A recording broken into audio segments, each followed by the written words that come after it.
Tay, meron na naman akong nahuli na pagi. Tingnan mo, ang laki nito, di ba? Abay, magaling ka na rin talaga manisid ng pagis. Kaya lang parang mas malaki ito. Talo ka pa rin sa akin. Mas malapad at mas mahaba ang buntot ng pagi na napana ko. Nakakainis ka naman, Tay eh. Palagi ka na lang nakakahuli ng mas malaking pagi. Abay, galingan mo kasi. Saka piliin mo talaga yung mas malalaki para mahaba ang buntot na pwede pa rin nating mapakinabangan. Oo nga, Tay eh. Iilang peraso na lang yung buntot ng pagi na naroon sa bahay. Kapag natuyo ng mga yun, pwede ko na ulit ilako para mabenta ng mas mataas. Kaya manisid pa tayo at huli natin yung mas malalaki para mas mahaba ang buntot. Siyempre, kapag ganoon, mas malaki rin ang magiging benta natin. Sige, Tay. Sisid ulit tayo. Tamang-tama, bilog na bilog ang buwan. Kapag ganitong panahon ay nakatambay lang sa ilalim ang mga isda, lalo na ang mga pagi. Parang tamad na tamad kumilos. O bakit puro lang paging iniisip mo? Kapag nakakita ka ng malalaking isda ay hulihin mo din para mayroon din tayong isda na maibenta. Tay, narinig niyo ba yun? Oo, Loida. Mukhang may gumagalang aswang dito sa dagat. Huwag ka munang sasampa sa bangka. Pero bakit, Tay? Mas mahirap kung andito tayo sa tubig. Basta, huwag ka nang makulit. Dito lang tayo sa gilid ng bangka. Nako, pambira yung si Tandang Milencio. Hindi yata narinig ang malakas na pagaspas ng pakpak ng awak. Eh di po ba nabingi na si Mang Melesio kakasisid sa mga isda? Hindi talaga niya yun maririnig. Itay, sinasalakay ng malaking ibon si Mang Romeo. Hindi yung basta ibon, Loida. Isa yung awak. Tiyak na mayroon siyang kasamang abwak. Sandali at haabutin ko ang buntot ng pagi sa ibabaw ng bangka. Magkayo tayo dito sa kabilang bahagi ng bangka. Naku, Itay. Nabatay niya na si Mang Melesio. At ngayon, papunta na siya sa atin. Ihanda mo ang pana mo. Kapag malapit na siya, ay lumubog kayo sa tubig. Kapag sumilip siya sa gilid ng bangka, saka natin panain. Isa, dalawa.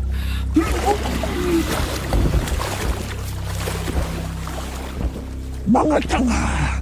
Akala niyo ba makakatagal kayo sa ilalim ng tubig? Ano kayo, isda? Lumabas na kayo dyan! Huwag nyo nang pahirapan ang mga sarili niyo! Ngayon na, Loida! Ikaw ang mahihirapan, masibang aswang. Itong palasuko ang kainin mo. Aray ka! Walang hiya kang babae ka! Papatayin kita! Pinana mo ako, ha? Buti na lang at di mo ako napuruhan. Gayon, ikaw ang kakainin ko! Itay, tulungan mo ako. Nahawakan niya po ako. Tawan mo ko. Nalito ka.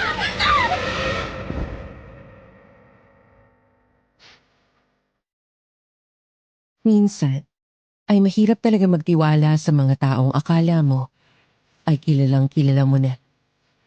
Mga taong matatamis ang dila na kapag nagsalita ay talagang makukumbinsi ka. Mga taong akala mo ay makakatulong sa'yo, pero sila pala ang magiging dahilan para malagay sa panganib ang iyong buhay. Ganyan po ang naranasan ko habang ako'y nagtitinda ng isda at buntot ng pagi sa aming bayan sa Bohol. Ako nga po pala si Loida. At nangyari ang aking karanasan na sangkot ang mga aswang noong ako'y 25 anyos pa lamang. Palagi ko po itong kinukwento sa aking mga naging anak at apo. Hanggang minsan nagkaroon kami ng family reunion, ay isang apo ko po ang nagsabing pakinggan ko ang serye niyo. Siya din ang nagsabi sa akin na i-share ko dito ang aking karanasan. Kaya habang ikinukwento ko sa kanya, ay isinisulat niya ang bawat bahagi ng aking karanasan. Sinadya ko na lamang itago ang mismong baryo na pinangyarihan nito para na rin sa katahimikan ng mga taong nasasangkot sa aking kwento. Pero alam niyo po ba na sa probinsyang ito noong mga panahong iyon ay mayroong isang baryo pugat ng mga aswang?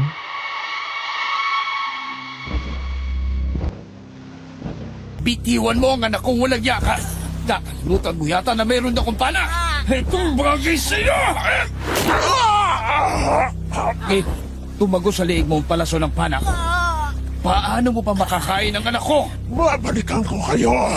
Hindi pa tayo tapos! Lumipad na palayo ang awak. Kitang-kita namin ni Itay na hirap siya sa pagkampay ng kanyang pakpak dahil sa 2 palaso na tumama sa kanyang katawan. Hindi rin niya basta mabubunot ang mga palasong iyon dahil sa mahabang sima na nakalagay sa magkabilang gilid ng talim. Nakahinga kami ng maluwag nang makasampa na kami ni Itay sa bangka. Matapos ay kinuha ni Itay ang sagwan at ginamit iyon para makalapit kami sa bangka ni Mang Milencio. Nanlumo kami nang makita naming naliligo na siya sa sarili niyang dugo. Itay, patay na si Mang Melencio. Wasak ang lalamunan niya at ang dibdib niya puro dugo. Kawawa naman si Milencio. Kung hindi lang sana siya nabigay, baka nakaligtas din siya. Baka napaghandaan din niya ang pagsalakay ng kaswang. Yung aswang tayo, babalik pa kaya yun? Sa gayon ay hindi niya na magagawa yun. Kailangan niya munang pagailingin ang lalamunan niya. Kung mabalasin siya, baka mamatay din siya ngayong gabi. Hindi ba tinamaan mo din siya? Opo, Itay, sa tagiliran. Nakita ko na tumagos din yung palaso ko. Uuwi na ba tayo, Tay? Oo. Kailangan na nating ipaalam sa ating mga kababaryo ang nangyari ito kay Milencio. Oh, hawakan mo itong sagwan. Itatali ko itong lubid sa bangka ni Milencio para mahatak natin siya sa Pampanga. Kawawa naman si Mang Melencio. Namatay na hindi malang naranasan na magkaroon ng asawa. Tumandang binata. Mahirap talaga ang tumandang mag-isa. Alam mo ba, noong araw ay siya ang pinakapugi dito sa atin. Masyado lang siyang pihikan sa mapapangasawa. Kaya sa kahihintay sa babaeng gusto niya, inabot na siya ng ganyang katanda. Sandali, Tay. Hindi ba sinabi niyo kanina na ang aswang na awak ay palaging kasama ang abwak? Oo. Madalas ang away ay nasa ere at ang abwak ay nasa lupa. Nasa dagat tayo eh. Hindi naman makakapunta sa dagat ang abwak dahil takot nga sa asin ang mga aswang. Kaya wala kang dapat ipag-alala, anak. Sa sinabing iyon ni Itay, nakahinga ako ng maluwag. Kaya nang maitali na niya ang bangka ni Mang Milencio sa aming bangka, ay tinulungan ko na siyang magsagwan para makarating kami sa dalampasigan. Nang pagkakataong iyon ay marami na ring tao sa dalampasigan. Ang iba ay pauwi na, kagaya namin, at ang iba naman ay papunta pa lang sa laot. Pero nang malaman nila ang nangyari kay Mang Milencio, karamihan ay hindi na tumuloy pumalaot ng gabing iyon.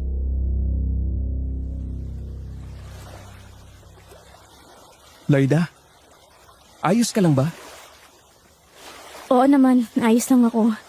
Kaya lang ay, kailangan na naman namin gumawa ng palaso na may sima. Natangay na ng aswang yung palaso ko eh. Huwag mo nang isipin yun. Igagawa na lang kita. Ang mahalaga ay walang nangyaring masama sa inyo ng tatay mo. Talaga, igagawa mo ko. Sige, ilan bang gusto mo? Kahit 2 lang ay ayos na yon.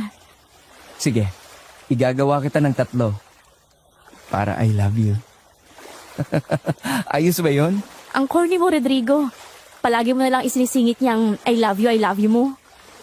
Yung corny na salita, yun ang masarap pakinggan. Tsaka nagsasabi lang ako ng totoo. Sabi nga, mas maganda daw na sabihin mo yung nararamdaman mo kaysa pinipigilan, di ba? Alam mo, Loida, yung damdamin ko sa'yo, parang utot lang eh. Ha? Ano? Parang utod lang ang pag-ibig mo sa akin? Di ba ang utot mahirap pigilan? Kailangan talagang ilabas. Ganon ang pag-ibig ko sa'yo. Hindi mapipigilan. Kailangang ilabas ang nararamdaman. O sige na, Utot. Tulungan mo na kami magbuhat kay Milencio. Dami mong kwento. Para kang langaw na palaging umaaligid sa sariwang isda. Dalian mo na. Opo, Itay. Anong tinawag mo sa akin? Sabi ko po, Itay. Itay kayo ni Loida. Ha?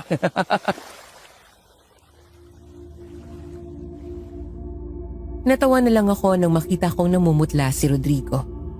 Kasi ngayong nagulat siya nang bigla ay sumabat sa usapan namin si Itay. Hindi niya kasi alam na matagal nang nakatayo sa likuran niya si Itay habang patuloy ang panliligaw niya sa akin. Napakamot na lang siya ng ulo habang tumutulong sa pagbubuhat sa bangkay ni Mang Melencio. Nang makaalis na sila ay inilagay ko naman sa aking malaking banyera ang mga pagi at isda na nahuli namin ni Itay. Mabuti na lang at nakarami na kami ng napana na isda bago sumalakay ang aswang. Loida, ako na magbubuhat ng banyera. Medyo mabigat din yan. Hindi mo kakayanin mag-isa. Aba, ang bilis mo namang nakabalik dito sa dalampasigan. Naihatid yun na ba si Mang Melencio sa bahay niya? Oo, nandun na. Kaya nga nagmamadali akong bumalik dito para tulungan ka. Hindi na ba kayo papalaot ngayon? Hindi na muna. Medyo nagdadalawang isip na makakasama ko Kasi kung nasaktan niyo ang awak, baka sumalakay naman ang abwak at kami ang matimpuhan. Ang sabi ng Itay, takot sa asin ng mga aswang. Napapaso sila doon. Ibig sabihin, hindi sila pwede sa dagat kasi maalat ang tubig. Napapaso lang sila kung direktang tumama sa kanilang asin, Loida. Ganun din sa dagat. Hindi sila pwede kung mababasa. Pero, paano kung sumakay sila sa bangka? Dilagot ng mga mangingisda. Oo nga no, kagaya nga ng ginawa ng awak. Lumipad siya at bumaba sa aming bangka. Kaya kami ni Itay na natili sa tubig, para hindi kami mabiktima. Tapos nang sumilip siya sa gilid ng bangka para tingnan kami, ay saka kami lumabas sa tubig, sabay pinana namin siya. O siya, alika na. At ihahatid na kita sa inyo. Malalim ng gabi. Kailangan mo na rin palitan ng basa mong damit. Si Rodrigo na ang nagbuhat ng banyera na may lamang isda at inihatid ako sa aming bahay. Nang makarating kami sa bahay, kaagad ko na rin inasikaso ang mga isda at pagi na aming nahuli. Pinutol ko ang mahabang buntot ng pagi at inilagay sa bilao habang ang katawan naman nun ay inilagay ko sa malinis na lalagyan kasama ng mga isda na nahuli namin. Noon namang lumapit sa akin si Inay. Dala ang ilang piraso ng buntot pagi na kinuha sa bubungan ng aming bahay. Natuyo na ang buntot pagi na ito. 1 linggo na ring nasa bubungan natin ang mga ito kaya kinuha ko na. Isabay mo na ito sa paglalako mo ng mga isda bukas. Sige po, Inay. Heto naman ang mga bagong buntot ng mga pagi na kakahuli pa lang ngayon. Kayo na po ang magbilad bukas. Oo, sige. Sana ay maibenta mo ang mga yan. Malaki ang maitutulong ng mga yan sa mga tao pang laban sa aswang. Ewan ko ba na sa mga taong narito? Hindi nila pinapansin ang mga buntot pagi na tinitinda ko. Wala naman daw yung magagawa laban sa mga aswang. Mas maganda pa rin daw ang itak at sibat.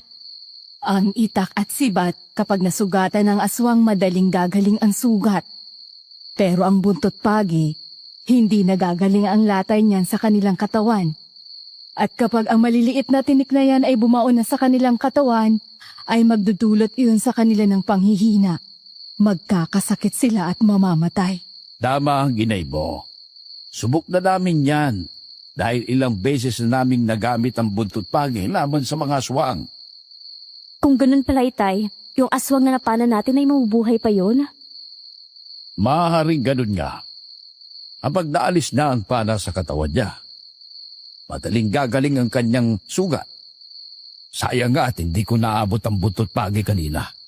Sana'y nahampas ko ang walang yan yon. Di sana'y nagtuloy-tuloy na ang pamamahinga niya.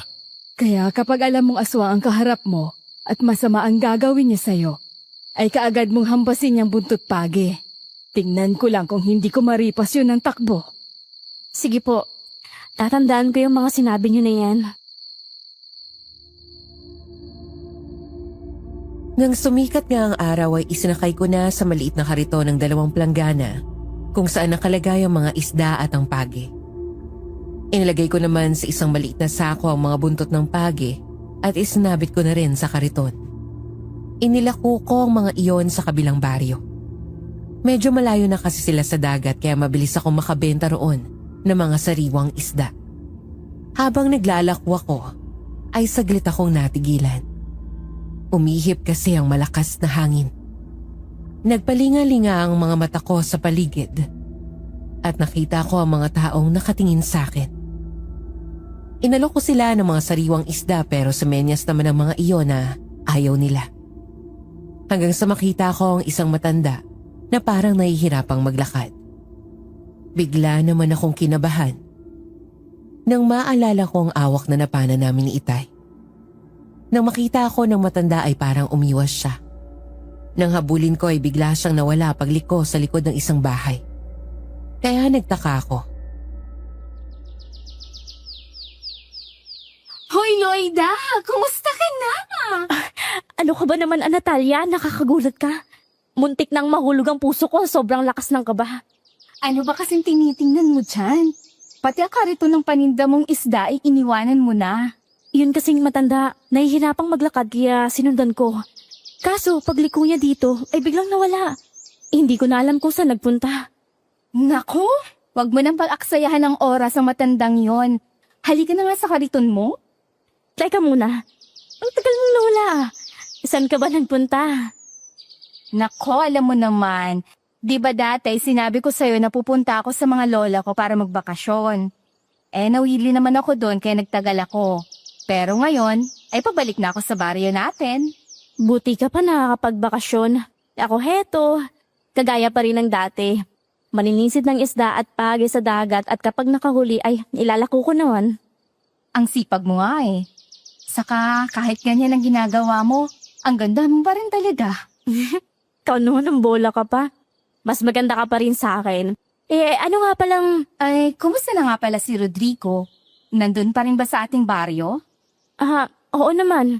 Hanggang ngayon ay naroon siya. Kagaya pa rin ng dati. Ang kulit-kulit pa rin niya. Naku, oo nga. Makulit nga yun.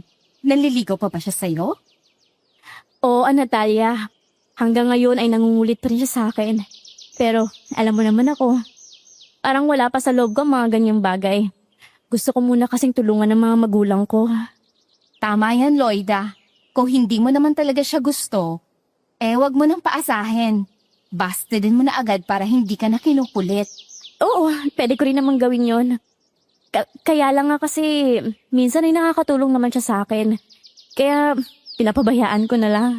Istorbo lang talaga ang lalaki sa buhay nating mga babae, Loida. Ako nga pag hindi ko gusto ang naliligaw sa akin, bastard ka agad. Hayaan mo, kapag nangulit pa talaga siya, yan ang aking gagawin. Gusto ko kasi makatulong muna kina Itay kaysa sa pag-aasawa. Sige. Sana'y makabenta ka ng marami. Magkita tayo mamaya, ha?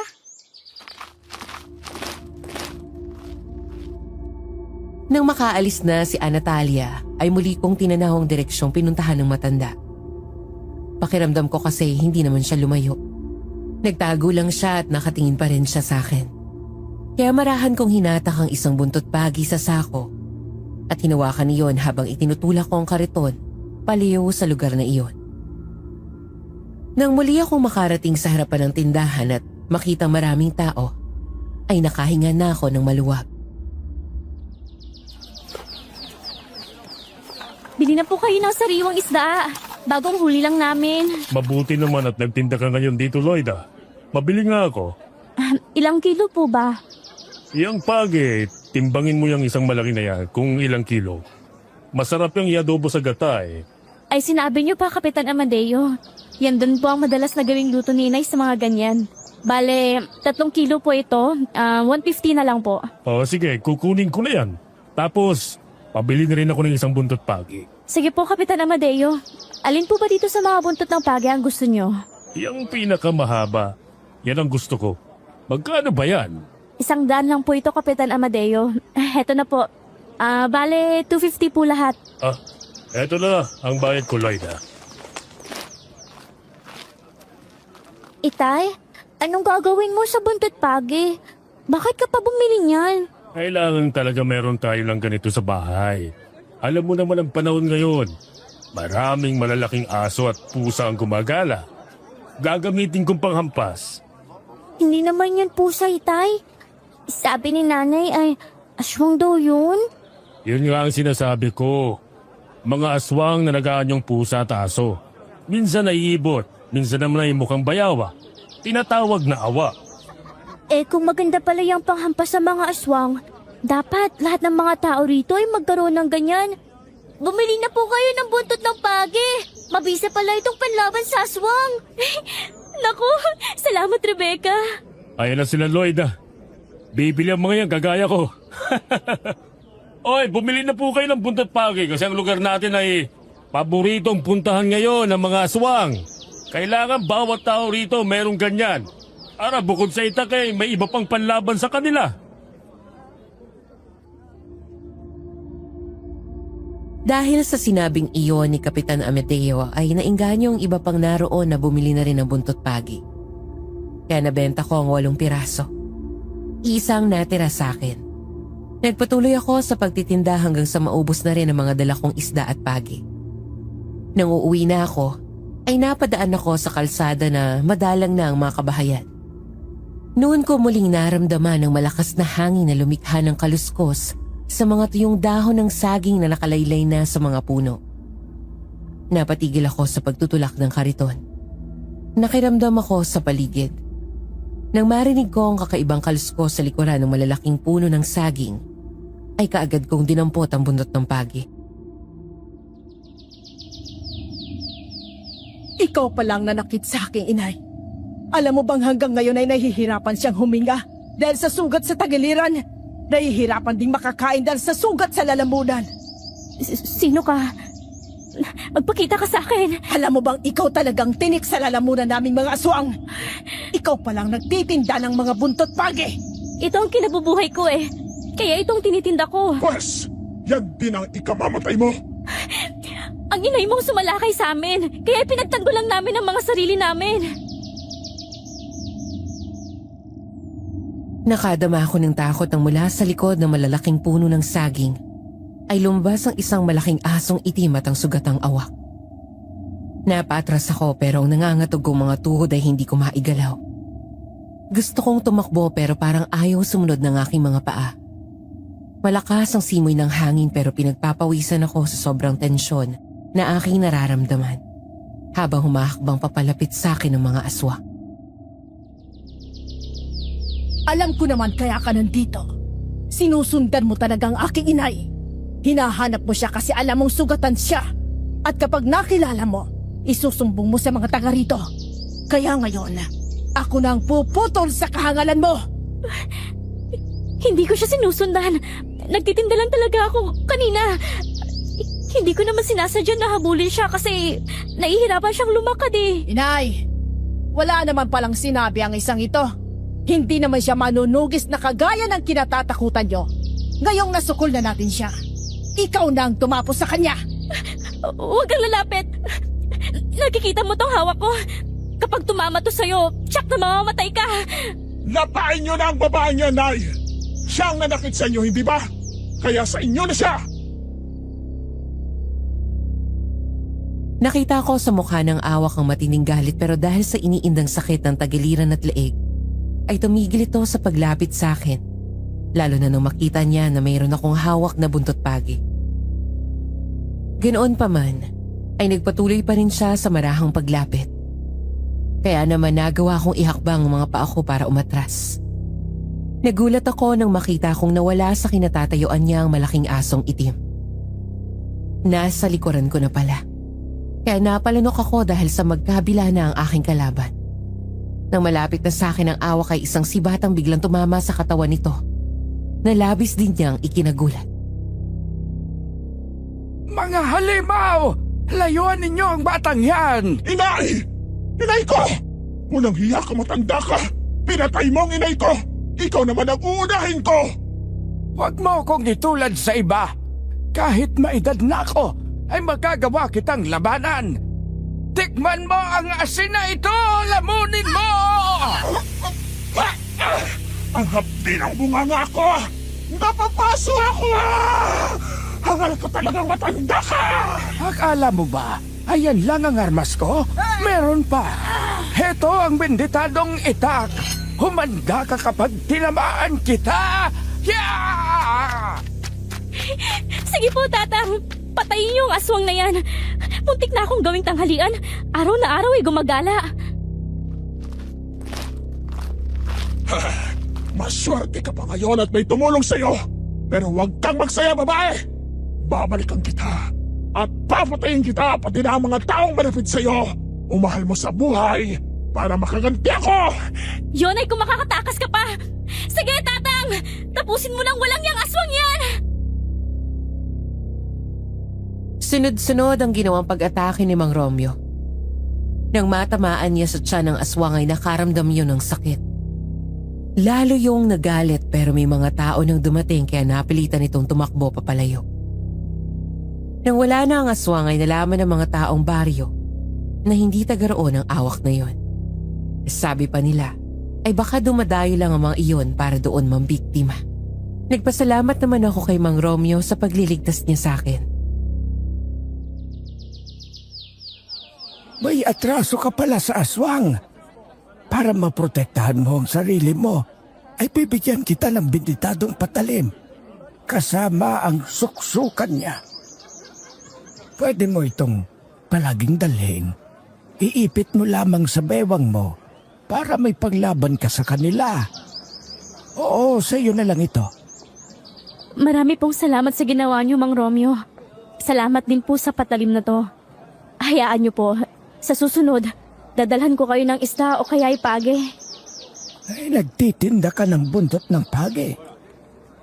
Kailangan ay marunong ka rin kung paano yan gamitin. Dapat ay malakas din ang loob mo. Harapin mo ang iyong kalaban. Huwag kang umasa sa tulong ng iba. Paano na lang kung hindi ako dumating at ang mga taong narito ngayon? Ay, tama nga po kayo. Dapat talaga ay maging matibay ang loob ko. Lalo pa nga at nakatakas ang aswang na yun. Palagi po kasi akong nauunahan ng takot kapag nakikita ko na sila. Pero sa susunod po ay lalakasan ko ng loob ko. May taong tumakbo sa akin. Sinalakay ka raw ng awak, Loida. Totoo ba?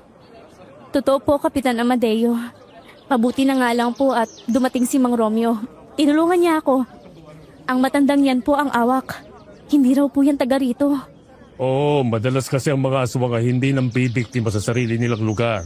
Kasi mabibisto sila doon ng madali. Kaya dumadayo sila para maghasik ng lagim.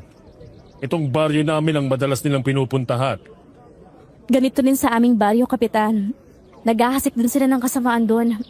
Mag-ina yan. Nakatakas lang yung isa. Hindi namin nakilala kasi nasaan yung malaking asong itim pa. Di ba ang aswang dapat sa gabi lang? Bakit merong gumagala sa araw? Kasi nga, ay napipilitan silang gumala kahit araw kapag mayroon silang hinahanap na tao may atraso sa kanila. Kagaya ko na may atraso sa awak na yan. Gusto niya makaganti sa akin pero siyang minalas. Nalulusaw na ang awak. Tsak patay na nga yan. Ay, mag-iingat ka, Loida. Buhay pa palang isang aswang. Tsak na babalik ang kanot. Salamat, Kapitan Amadeo. Pero paghahandaan ko ang susunod naming pagkikita. Dating manunugis ang aswang ang itay mo. Medyo tumigil lang siya nitong may edad na siya. Bakit hindi ka magpaturo ng self-defense sa kanya? Ganun po ba? Kaya pala nung bata pa ako, madalas ko siya nakikitang umaalis ng gabi. Tapos umaga na kapag bumalik. Dati pala siyang kilabot ng mga aswang. Talagang malihim ang itay mo. Totoo ang lahat ng sinabi ko. Magpaturo ka sa kanya kung paano labanan ng mga aswang kasi palagi kang umaalis para magtinda. Napangiti na lang ako kay Kapitan Amadeo. Kaya matapos kong makipag-usap sa kanila ay kaagad na akong umuwi. Nang makarating ako sa aming bahay, ay hindi ko nakita si Itay. Sabi ni Inay, ay nasa dalampasigan daw si Itay at nag-aayos ng bangka namin. Ibinigay ko kay Inay ang napagbentahan ko. Tapos ay nagpunta ako sa dalampasigan. Nakita ko si Itay na ginagawa nga ang aming bangka. Nang lumapit ako, ay bahagya niya lang akong tiningnan. Oh, bakit ngayong galag? Nakaubos ka ba ng paninda mo? Opo, Itay. Pati ang mga buntot pagay na ubos. Isa na lang ang natira. Itay, dati pala kayong manunugis ng aswang. Kaya pala alam nyo kung paano lalabanan ng awak nung nasa dagat tayo. Oh, bakit mo naman naitanong ya? Turuan niyo po ako kung paano makipaglabang sa mga aswang, tay. Kailangan kong maging katulad niyo para hindi na maulit ang nangyari sa akin kanina. Bakit? Anong nangyari sa iyo, anak? Nung magtinda ako sa kabilang baryo, naramdaman ko na mayroong nagmamasid sa akin. Nang pauwi na ako, ay hinarang ako ng awak na napanan nating noong nakaraang gabi. At may kasama siyang isa pang aswang. Sinalakay niya ako. Mabuti na lang at dumating si Mang Romeo at tinulungan ako. Anong nangyari sa awak? Nasaktan ka ba, anak? Hindi po ako nasaktan kasi nasibat na ni Mang Romeo ang awak bago ako makagat. Pero nakatakas ang kasama niya at nagbanta na hindi ako titigilan hanggat hindi nakaganti sa akin. Pasensya ka na, anak. Hindi ko nga agad naisip na ugali nga pala ng aswang na kapag mayroong kang atraso sa kanila, ay gagawa sila ng paraan para makaganti. O sige, bukas na bukas ay sisimulan na natin ang pagsasanay para makakaya mo nang ipagtanggol ang sarili mo. Salamat, Itay. Natuwa ako sa sinabi ng aking ama. Kaya naman naisip ko na bumalik na sa aming bahay. Noon ko naman muling nakasalubong ang aking kaibigan na si Natalia. Namamasya lang siya sa dalampasigan pero bihis na bihis siya. Nakasuot ng magandang damit at mayroong malaking sombrero na suot. Mayroon ding shoulder bag at magandang tsinelas. Para siyang isang turista na namamasyal sa gilid ng dagat. Pakembot-kembot pa siyang lumapit sa akin. Nox! Muntik na kitang hindi makilala. Sosyal na sosyal ang dating mo, ah. Bagay ba sa akin ang damit ko? Oo, maganda. Bagay sa'yo. Loida! Loida! Naigawa na kita ng bagong palaso. Pati bagong pampana sa isda. Mas mahaba kaya mas malakas ito. Makapal ang goma na inilagay ko dito. Eto, tingnan mo oh. Wow! Ang ganda naman ito. Salamat, Rodrigo. Magandang ha. Magkano naman ito? Ikaw pala yan, Natalia. Hindi ko naman yan ipinagbibili. Ginawa ko yan para kay Loida. Ang tiyaga mo din ano? Ang tagal mo nang nanliligaw sa kaibigan ko. Ang kulit-kulit mo pa rin kahit alam mo naman na wala kang pag-asa. Alam mo, Natalia, ang pagmamahal kasi parang pag-aalaga ng gulay. Kailangan mong alagaan sa tubig, fertilizer, at bombahin ng gamot pang insekto para kapag nagbunga, tiyak na maganda. Naku naman, ipinaris mo pa si Loida sa gulay. Para sabihin ko sa'yo, yung gulay hindi namimili ng mag-aalaga sa kanya. Pero ang tao namimili, nag-iisip, kaya kapag alam na hindi sila pwede, hindi talaga pwede. Eh bakit ba ikaw ang panay ang dakdak? Ikaw bang nililigawan ko? Si Loida naman, di ba? Eh hindi nga niya masabi sa'yo eh. Kaya ako na lang ang nagsasabi ng mga gusto niyang sabihin. Ibaling mo na lang sa ibang attention mo. Totoo ba yun, Loida? Yung lahat ng sinabi ni Natalia? Hindi mo lang masabi sa akin? Rodrigo, kasi gusto ko lang munang tulungan si Inay at Itay. Alam mo naman na nag-iisa lang akong anak nila. May edad na sila. Saka ayaw kong madamay ka sa mga problema mo. Handa rin naman kitang tulungan kung sakaling maging tayo. Hindi naman kita ilalayo sa kanila. Pasensya ka na. Siguro kapag handa na ako, sasabihin ko sa'yo. Sige, mauna na ako. Loida, sandali! Huwag kang umalis! Wag mo nang habulin. Narinig mo naman ang sinabi niya, di ba? Kaya iba na lang ang ligawan mo. Tumingin ka lang sa paligid mo. Meron kang makikita na mamahalin ka. Hindi mo lang alam. Titingin ako sa paligid ko. Eh wala naman ako makita na pwede kong ligawan kung di si Loida lang. Ayun, medyo malayo na. Ay nako, bulag ka yata o sadyang mahina lang ang pakiramdam mo. Sinabi ko sa'yo yon para tigilan mo na siya. At baka sakaling mapansin mo naman ako. Pasensya ka na Natalia ha, pero kahit anong mangyari, maghihintay pa rin ako kay Loida. Dahil siya ang mahal ko. Akala nila ay lumayo na ako tuluyang umalis. Pero ang hindi nila alam ay nagtago lang ako sa gilid ng isang bahay pagliko ko. Kaya malinaw kong narinig ang pinag-uusapan nila. Napailing na lang ako nang marinig ang mga sinabi ni Natalia. Kaya pala pilit niya akong kinukumbinse na sabihin kay Rodrigo ang aking damdamin ay mayroon pala siyang lihim na pagmamahal. Iyon nga lang daig pa niya ang sinampal ng tanggihan siya ni Rodrigo. Di nagtagal ay tuluyan na din ako umalis doon. Nang sumunod na araw ay dinala ko ni Itay sa laot. Ito ang una mong pagsubok. Ang tibay ng iyong katawan. Hisirin mo ang kulay asul na pagi. Yun ang hari ng mga pagi. Huwag mo siyang papatayin. Hulihin mo siya ng buhay. Tanging ang buntot lang niya ang kailangan natin. Itay, mahirap hulihin ng pagi kung hindi papanain. Mailap sila at minsan ay naglalabas pa ng kuryente sa tubig. Gusto mong maging manunugis ng aswang, hindi ba? Gawin mo ang pinagagawa ko. Huwag kang magrereklamo. Ito ang lambat. Iyan ang gamitin mo. Pero dalin mo rin ang pana para magamit sakaling may malalaking isda na sumugod sa iyo. Bukod sa kulay niya, ano pa ba ang katangian ng hari ng mga pagi, Itay? Mayroon siyang isang sungay sa pagitan ng kanyang mga mata. Noon, nakita ko na ang pagi na yon. Hindi ko hinuli kasi tumigil na ako sa pagtugis sa mga aswang. Pero ngayon, naglipana na naman sila. Kailangan kunin na natin ang buntot ng haring pagi. Sige po. Hindi ako titigil hanggat hindi ko nakikita at nahuli ang hari ng mga pagi. Simulan mo na. Sa ganitong oras ay hindi pa siya masyadong aktibo. Nakabaon lang siya sa buhangin at nagpapahinga. Isinuot ko muna ang antipara tapos ay dinampot ang pana at ang maliit na lambat bago tumalon sa dagat. Sumisid ako at nagtungo sa kailaliman. Pinuntahan ko ang malalaking koral. Nang makita ako ng mga isda ay nabulabog ang mga iyon. Nang umapak ako sa buhanginan, ay isang malapad na pagi na nakabaon sa buhanginan ng katawan ang biglang umigtad. Dahil doon ay kumalat ang mga buhangin sa paligid at nagsimulang lumabo. Bahagya akong napaatras. Nang mahawi ang malabong tubig ay nasa harapan ko na ang malaking pagi.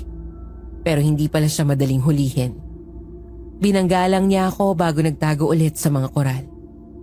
Parang alam niya na siya ang gusto kong hulihin. Kinapos na ako ng hangin kaya umibabaw na ako. O anong nangyari? Nakita mo ba siya na? Hindi ako sigurado kung siya nga yun, Itay. Pero malaking pagi ang natapakan ko. Nagulat din ako kaya hindi ko masyadong nakita kasi lumabo ang tubig sa dami ng kumalat na buhangin. Kung malaki talaga siya, baka yun na nga ang hinahanap natin. Sige po, Itay. Sa palagay ko naman ay hindi na siya gaano lumayo.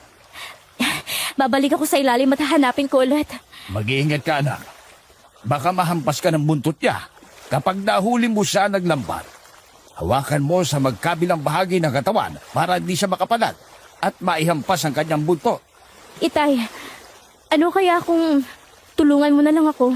Hindi maaari.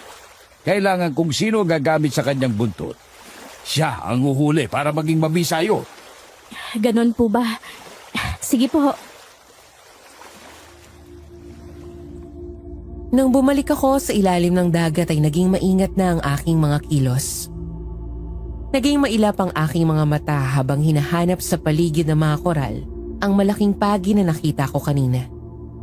Hanggang makita ko nga siya sa ilalim ng malaking koral. Nakatalikod siya sa akin kaya ang ginawa ko ay inhagis ko na ang lambat na hawak ko sa unahan ng koral. Saka ko ginamit ang hawak kong pana. Pinitik ko lang ng bahagya ang butot ng pagi kaya bigla siyang lumangoy palayo. At doon na siya sumabit sa aking lambat.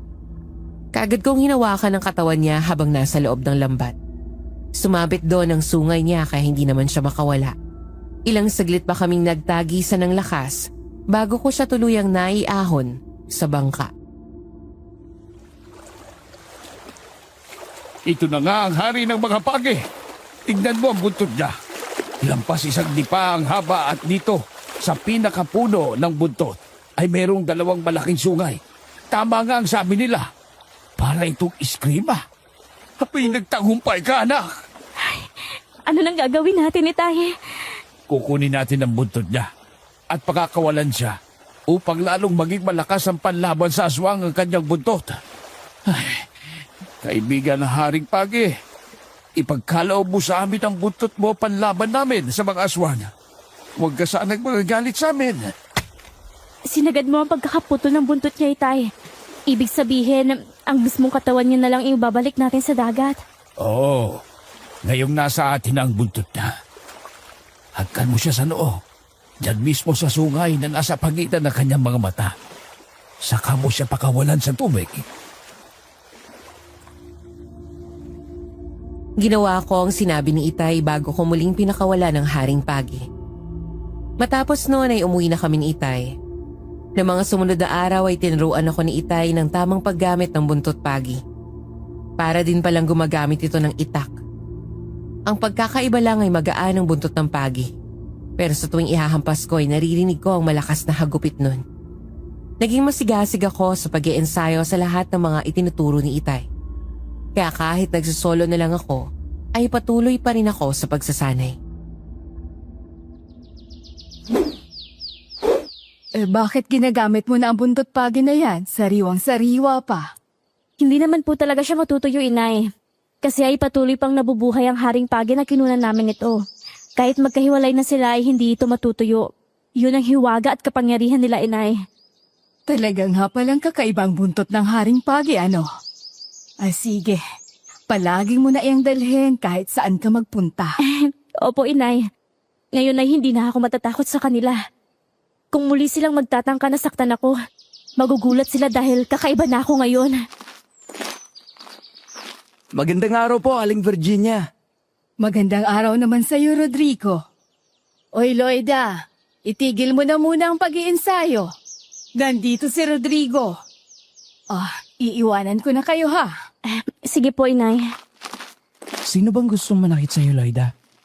Ang angka ng aswang na nasaktan namin ni Itay. Kahit namatay na siya, naituro niya ako sa kanyang anak. Kaya kailangan kong paghandaan yon.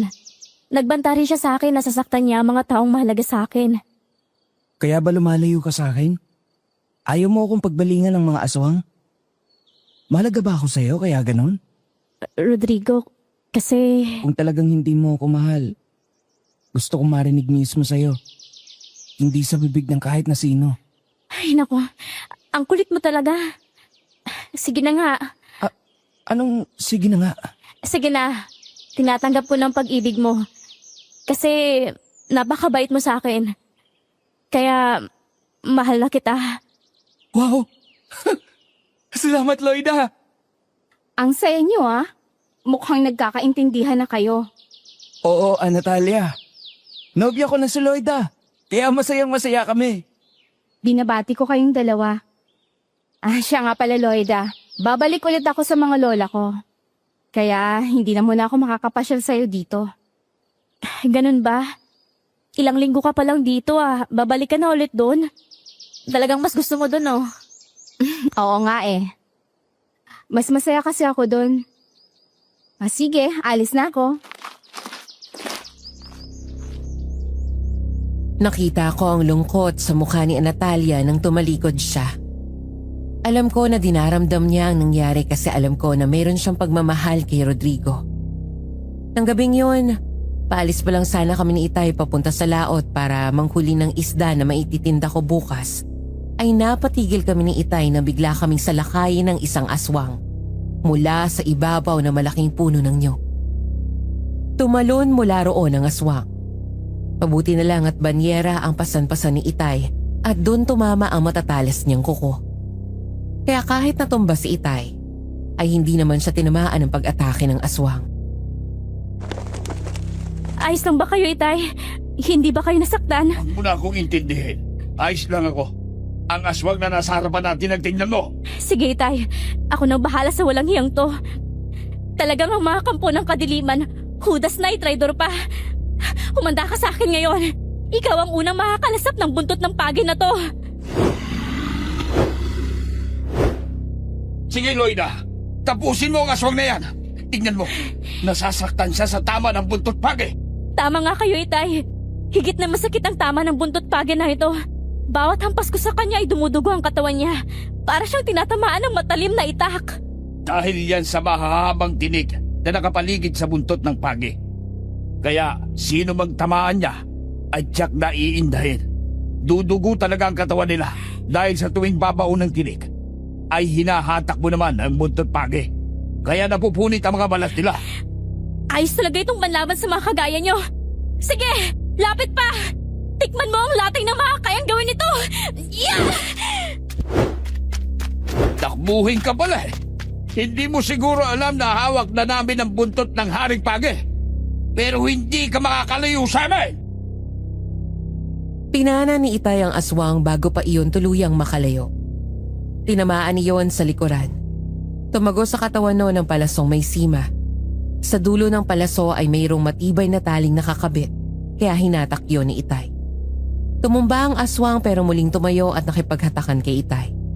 Kaagad akong tumakbo para muling hampasin ng buntot pagi ang aswang. Nang tamaan sa mukha ng ilang ulit, ay nanghina na iyon. Kasabay naman ang pagdating ng iba pang mangingisda na papalaot pa lang din.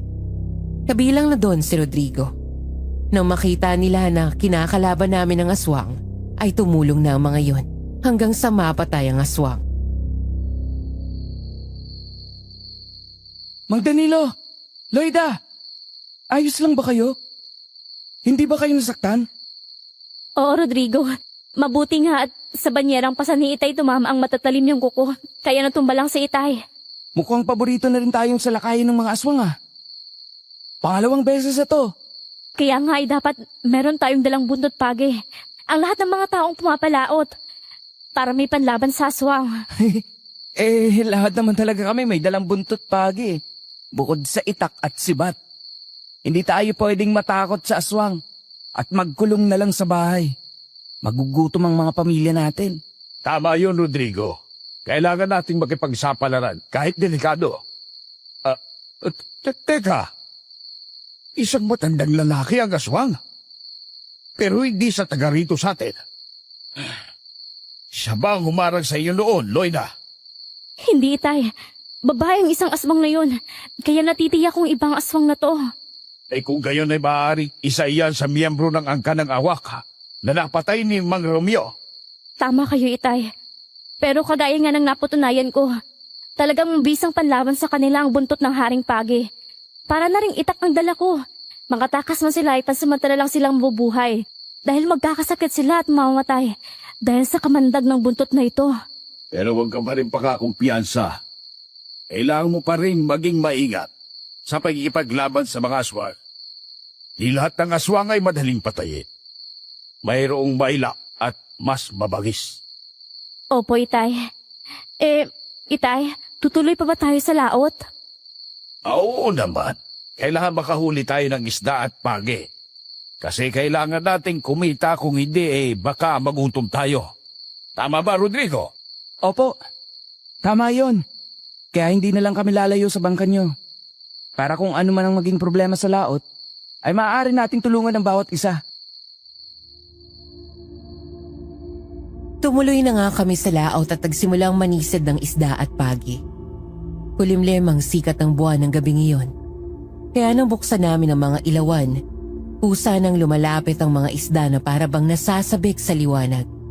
Kaya hindi na namin kinakailangang sumisid pa. Salok na may lambat na lang ginamit namin para hulihin ang mga ito. Kapag ganun kasing pagkakataon, ay pagi lang ang hindi pumupunta sa ibabaw ng tubig.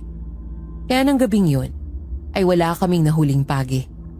Ilang oras lang ay napuno na ng iba't ibang klaseng isda ang aming banyera. Kaya umuwi na kami ni Itay. Kinabukasan ay itininda ko na ulit iyon sa mga kalapit na baryo namin. Dinala ko na rin ang ilang piraso ng buntot pagi na tuyo na at pwede nang ibenta. Kapitan Amadeo, bakit sarado na po ang bahay ni Mang Romeo? Umalis po ba siya? Bibigyan ko sana siya ng isda. Wala na si Bang Romeo. Ilang linggo na siyang nailibing. Patay na po siya? Ano pong nangyari sa kanya? Ilang araw lang mula nang mapatay niyang awak ay isang malakas na aswang ang sumalakay sa kanya. Uli na nang dumating kami. Nakagat na siya at napatay. Grabe. Nakakalungkot naman palang nangyari sa kanya. Baka nagalit ang aswang kasi nabatay niya ang awak dahil sa pagtulong sa akin. Huwag mo nang sisihin ang sarili mo sa nangyari kay Mang Romeo. Ganun talaga ang ugali ng mga aswang. Kung sinong may atraso sa kanila, ay binabalik-balikan nila hanggang sa makaganti sila. Minsan talaga napakawalang hiya ng mga aswang na yan. Sila naman ang may dahilan kaya sila nagkakaroon ng kaaway. Sila ang humahanap ng bibigtamin nila. Kapag hindi sila nagtagumpay at sila ay masaktan, sila pa ang nagtatanim na galit sa kapwa. Ganun talaga sila eh. Kaya nga sabi ko sa aking mga kababaryo lahat dito, ay bumili ng buntot pagi sa'yo. Maganda yung panglaban sa mga aswang. Teka, kakaibang isang buntot pagi na yan ah. Hindi mo pinatuyo. Pansariling gamit ko po yan, Kapitan Amadeo. Mas gusto ko kasing gamitin ng sariwa kesa tuyo. Medyo mabigat nga lang, parang singbigat ng itak kesa sa tuyong buntot pagi. Oo nga, saka medyo malansa kapag sariwa pa ay ginamit na. Kontento na ako sa nabili ko sa'yo. Oh, mga kasama! Oh, Dito na si Lloyda! May mga dalang buntot pagi! Bumili na kayo! ay sige. Nang maglapitan nga ang mga kababaryo ni Kapitan Amadeo, ay binili ang mga buntot pagi na dala ko. Karamihan ay bumili rin ng mga isda. Noon ko naman napansin ang isang lalaki na nakatayo sa harapan ng tindahan na kanina pa nakatingin sa akin. Ngumiti siya nang mapatingin ako sa kanya, kaya ngumiti rin ako na bahagya. Maya-maya lang ay lumapit sa akin ang lalaki nang wala na akong kausap. Umalis na rin kasi si Kapitan Amadeo. Bibili ka ba ng isda? Oo, bibili ako niyan. Tsaka buntot pagi meron pa ba? Ay, nako, wala nang buntot pagi. Nabili na nila. Sayang naman. Bibili pa naman sana ako ng marami kasi sa aming baryo eh, kailangan din ng ganyang mga armas para pang proteksyon sa mga aswang. Kailan ka ba ulit makakapagtinda? Yung isda, araw-araw pwede kong itinda kasi pagkahuli namin, inilalako ko na agad. Pero ang buntot pagi, patutuyuin pa yan. Siguro mga 1 linggo bago matuyo. Huwag mo lang patuyuin. Kami na magpapatuyo basta dalhan mo ako ng marami. Bibilhin ko kahit magkano. Mga ilan ba kailangan mo? Isa lang ba? Kung ilan ang mga kaya mong dalhin, babayaran ko lahat kahit magkano. Dalhin mo sa akin. Diyan lang sa kabilang baryo. Ako si Dario. Ipagtanong mo lang ang pangalan ko doon. Kilala na ako. Talaga? Kilala ka sa baryo nyo? Oo, kilala ako doon. Anak kasi ako ng pinuno sa baryo namin. Anak ka ng Kapitan del Barrio? Oo, ganun na nga. Kailan mo ako madadalhan ng mga buntot pagi? Sa makalawa. Bigyan mo ako ng 2 araw para makahuli ng mas marami at mas malalaking buntot pagi para mahaba ang buntot na maibigay ko sa iyo. O sige, lahat ng natira na yan, bibilhin ko na para makauwi ka na at maihanda mo ang order ko. Naku, salamat Dario. Dahil marami pa ang natirang isda, ay hindi yun kakasya sa plastic na daladala ko. Kaya humanap pa ako ng bayong sa mga kakilala ko doon para doon ko ilagay ang mga isda at ipinadala ko na kay Dario. Kaagad ko nang itinulak ang aking kariton pabalik sa aming baryo. Papasok pa lang ako sa lugar ay nakita ko na ang mga taong nagkakagulo. Paano ay isang lalaking may hawak na itak ang nagwawala at nangahahabol ng mga tao. Para yung nawawala sa sarili. Noon ko nakitang dumating sina Rodrigo at ang aking ama. Itay, anong nangyari kay Mang Zalde? Bakit para na siyang nababaliw? Sabi nila bigla na lang daw nagalit at agwala. Patapos na sumakit ang tiyan. Parang may nakain siyang kakaiba. Ano naman kayang kinain niya? Delikado yan kapag nagpatuloy siyang manghabol ng tao. Baka makapatay siya ng mga inosente. Ano bang dapat gawin sa ganyan, Tay? Kailangan siyang mahuli at maigapos. Kapag nahimasmasan na, ay pwedeng painumin ng maalat na tubig para isuka niya ang anuman na nakain niya. Sige, Itay. Tulungan natin si Mang Zaldi. Kawawa naman siya. Sa palagay ko ay hindi naman niya alam ang kanyang ginagawa. Nang makalapit nga kami sa gawin namin si Mang Saldi, ay galit siya nang sitahin kami. Kinausap pa siya na maayos na Itay pero hindi na nga siya nakakakilala. Kahit si Rodrigo na mismong kapitbahay niya, ay hindi niya kilala. Kaya nang sumugod siya at akmang tatagain si Itay, ay kaagad na kumilos si Rodrigo. Sinalag niya ng sagwa ng itak ni Mang Saldi. Nahawakan naman ni Itay ang kamay nun. Pinilipit niya ang kamay nito hanggang sa nabitawan niya ang itak. Tapos ay iginapos nila sa isang puno na naroon si Mang Saldi. Patuloy pa rin siyang nagwawala dahil sa galit. Nagpupumilit na makawala sa lubid na nakagapos sa kanya. Hanggang sa tuluyan na nga siyang manghina. Pinainom siya ng tubig dagat. Nagsuka si Mang Saldi at pagkatapos noon ay nakatulog na ito. Itay, ayos na ba siya? Oo, kausapin mo na lang yung asawa ni Saldi. Napabayaan na lang munang matulog ng nakaupo si Saldi. Kapag nagising at maayos na ang takbo ng kanyang utak, ay saka na lang kalagan. Ay, sige po, Itay. Siya nga pala, Itay. May order sa akin ng mga buntot ng pagi. Kailangan madala ko sa kanila sa Makalawa. Abay, hindi matutuyo ang mga buntot sa loob ng 2 araw. Sila na daw ang papatuyo, Itay. Kahit sariwa ay bibilhin nila kasi kailangan ng mga tao sa kanilang baryo dahil sa dumarami na rin ang mga aswang na gumagala doon. Mas marami daw, mas maganda. Abay, ayos yan. Siguro kahit ngayon simulan na natin na manisid ng pagi para tayo makarami at kumita ng malaki. Isama mo na yung mga buntot pagi sa amin, Loida. Tapos, ay manghuhuli din ako ngayon. Kasama niyo para madagdagan. Oo, Rodrigo. Dalhin mo na lang sa bahay mamaya. Bilangin mo na lang kung ilan yung ipapadala mo sa akin. Matapos kong ang kausapin ang asawa ni Mang Saldi ay umuwi na ako ng bahay namin. Nakahanda na si Itay sa muli naming pagpunta sa laot, kaya nagpalit na rin ako ng damit. Kinuha ko ang aking pana at lambat na maliit, tapos ay nagpunta na kami ni Itay sa dalampasigan. Nakita ko na naroon na si Rodrigo at inihahanda na rin niya ang kanyang bangka. Kaya naman sabay na kami pumalaot. 2:00 na iyon ng hapon. Pinuntahan namin ang lugar kung saan maraming pagi ang namamahinga sa ilalim ng mga koral kapag ganoong oras. Sana'y swertihin tayo ngayon para madala mo sa kausap mo ang mga order niya. Oo nga po, Itay. Kaya sisimulan ko na ang pagsisid para makahuli tayo ng marami. Mag-iingat ka, Loida. Ikaw din. Sana'y makarami ka din ng mga mahuli ngayon. O sige, tayo na. Piliin natin yung malalaki para mas mahaba ang buntot para magustuhan ng kausap mo, anak. Opo, Itay. Rodrigo, piliin mo yung malalaki, ha? Oo, sinlaki ng pag-ibig ko sa'yo. Sige na, kumilos ka na.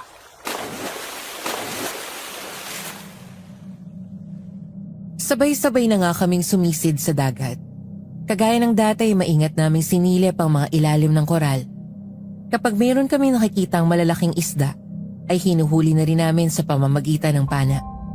Marami din kaming nakikita ng mga pagi, pero karamihan ay maliliit lang kaya pinababayaan na lang namin. Dahil ang malalaki ay nagsusumiksik sa mga buhangin kapag ganoong oras.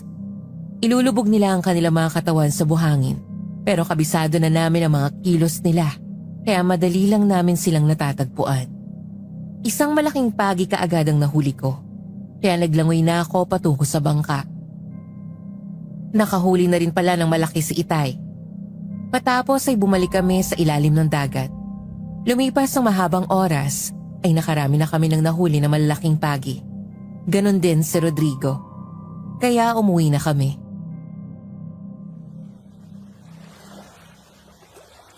Siguro ayos na ang mga ito. 15 malalaking pagi ang nahuli natin, Itay. Tapos ay meron pa sa bubungan natin ng mga pinatuyong buntot ng pagi, di ba? Oo, pwede na yan.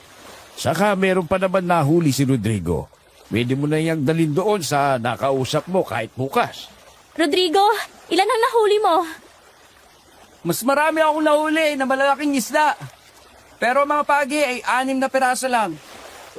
Ayos na yan. Marami na ang madadala mo bukas. Oo nga po, Itay. Tsak na malaki ang kikitain natin kapag nadala ko ng mga ito kay Dario. Madilim na nang makabalik kami sa dalampasigan. Kagad kaming umuwi at inayos ang mga nahuli namin. Kagad kong inipon ng mga buntot ng pagi na pinutol ni Itay. Inayos naman namin ni Inay ang mga isda at ang mga pagi na wala ng mga buntot.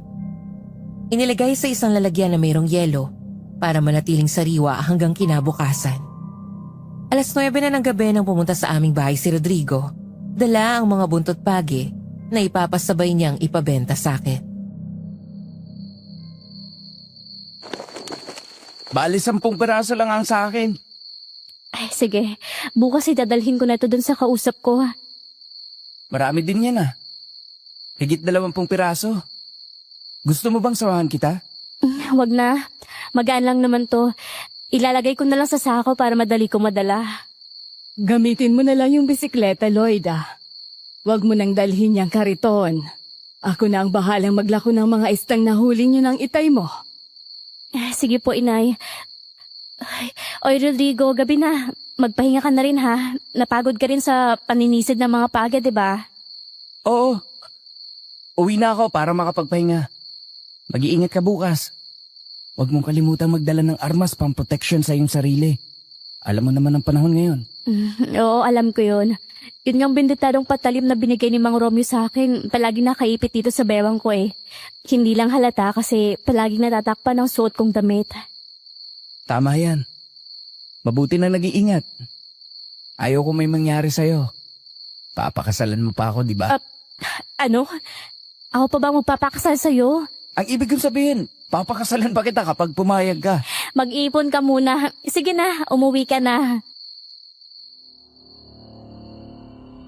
Lumabas na nga ng bahay namin si Rodrigo. Maya-maya lang ay narinig namin ang malakas niyang sigaw. Nang sumilip ako sa bintana, ay nakita ko ang mga taong nagtatakbuhan. Kaya nagmamadali kami ni na Inay na lumabas ng bahay at nakaiosyoso kung saan nalaman namin na sinalakay ng 2 awak si Rodrigo. At ayon sa mga nakakita, ay tinangay daw siya at inilipad. Hindi na raw gumagalaw si Rodrigo ng tangay ng mga aswang. Parang biglang gumuho ang mundo ko. Biglang tumulo ang aking luha sa sakit ng kaloobang nararamdaman ko. Itay, si Rodrigo daw. Tinangay ng mga awak. Mga kasama, kumilos na tayo ngayon din. Hanapin natin ang mga awak na yon na tumangay kay Rodrigo. Baka mailigtas pa natin siya. Diyos ko, sana naman hindi pa sila nakakalayo. Tayo na mga kasama. Sige. Magdalawang grupo tayo. Lloyda, ikaw ang sumama sa isang grupo. Sige po, Itay. Doon kami sa bandang kakahuyan palabas ng ating baryo. Doon kami maghahanap. Ay, mag-iingat po kayo. Kasama ang ilan sa aming mga kababaryo nang hanapin si Rodrigo sa kakahuyan, malapit sa bukana ng aming baryo. Ginalugad namin ang lugar na iyon, pero walang palatandaan na naroon nga ang aming hinahanap ng mga awak. Kaya pinuntahan din namin ang iba pang lugar. Napagod na kami sa paghahanap, pero hindi na namin nakita ang mga awak at si Rodrigo, kaya umuwi na kami. Nakauwi na rin sina Itay. Hindi rin nila natagpuan si Rodrigo.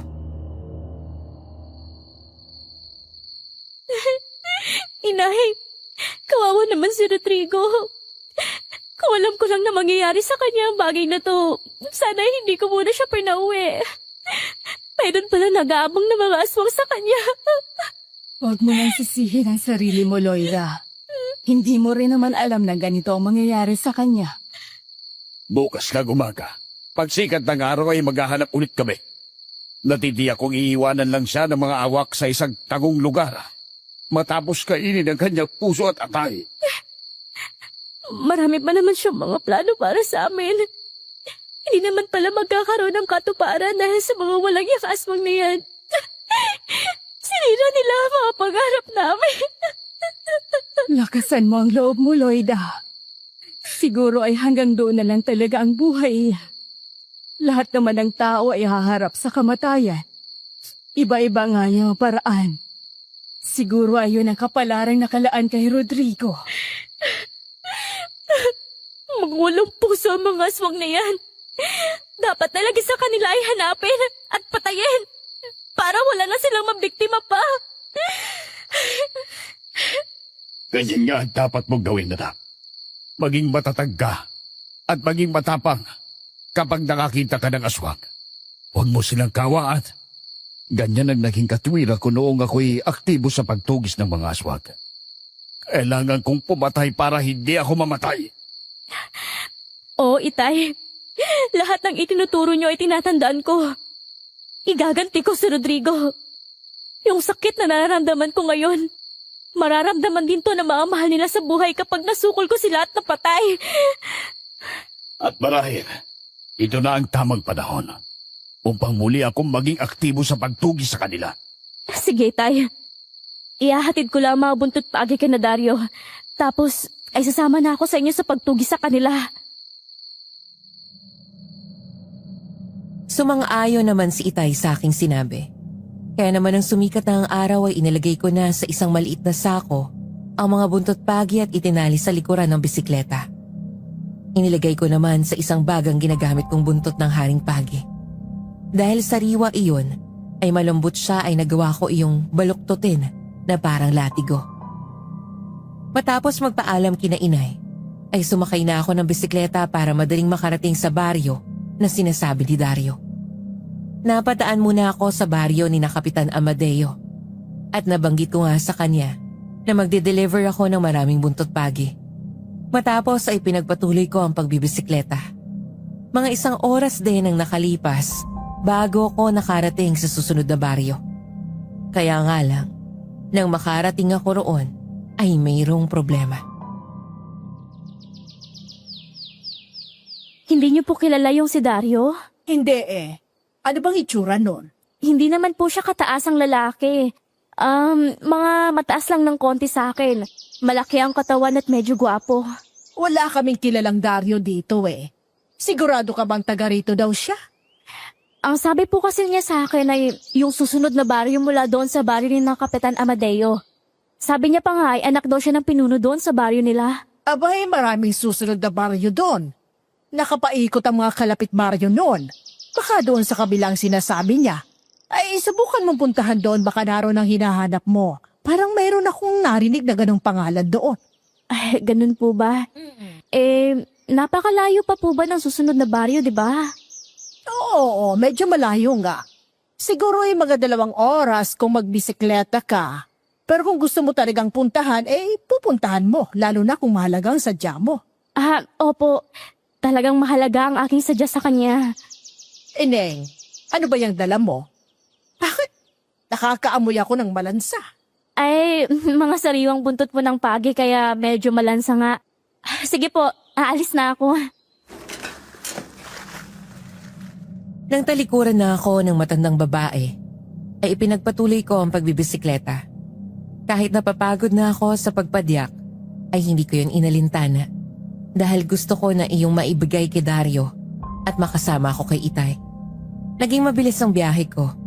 Sa wakas ay nakarating ako sa hindi ko kilalang baryo. Pagpasok pa lang sa bukana ng baryo, ay nakita ko na maraming naglalakihang puno ng mga balete at akasya.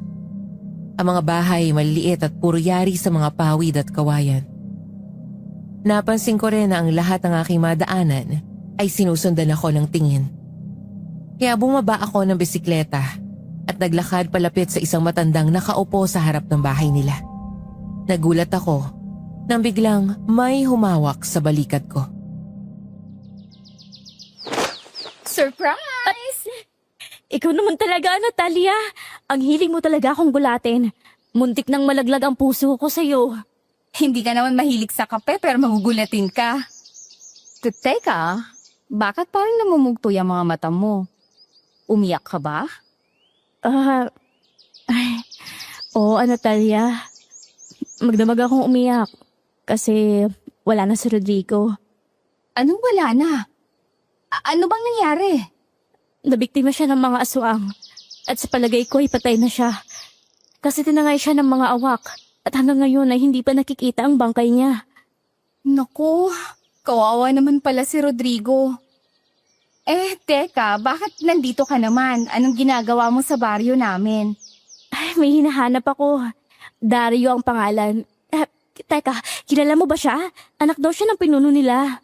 Pinsan ko yun. Ano naman ang kailangan mo sa kanya? Talaga? Pinsan mo siya? Oo nga, pinsan ko siya. Bakit mo ba siya hinahanap? Meron kasi siyang order sa akin na mabuntot ng pagi. Siya na daw ang bahalang magpatuyo kay dadalhin ko sa kanya. Ganun ba? O sige tayo na. Isasama kita sa kanya. Nakahinga ako ng maluwag nang sumunod ako kay Anatalia papunta sa isang malaking bakuran na mayroong malaking bahay. Napansin ko na iyon lang ang malaking bahay sa baryo na yon. Nang igala ko ang aking paningin sa paligid, ay napansin ko agad ang malawak na bakuran at mga naglalakihang iba't ibang klase ng puno. Nakita ko rin na mayroong mga tao naroon na may iba-ibang ginagawa. Pero lahat ay napatingin sa amin ni Anatalia nang dumating kami. Nang pumunta kami ni Anatalia sa teres ng malaking bahay, ay saglit niya akong iniwanan doon at pumasok siya sa loob. Nang lumabas siya, ay kasama niya na si Dario. Mabuti naman na tagarating ka dito. Bukas pang usapan natin, di ba? Oo nga sana. Kaya lang ay madali kasi ako nakaipon ng mga buntot pagi kaya dinala ko na agad sa'yo. Nasa 25 peraso nga pala ang mga ito. Gusto mo bang bilangin ko pa? Huwag na. May tiwala naman ako sa'yo eh. Magkano babayaran ko sa'yo? 100 bawat isang buntot pagi. Bale 2,500. O sige, kukuha lang ako ng pera ha. Natalia, ikaw nang bahala kay Loida. Babalik ako. Sige Kuya Dario, magmemeryanda lang kami ni Loida dito. Hoy, Natalia, dito ka ba nakatira? Oo naman. Ito ang bahay ng lola ko at si Kuya Dario ay pinsan ko.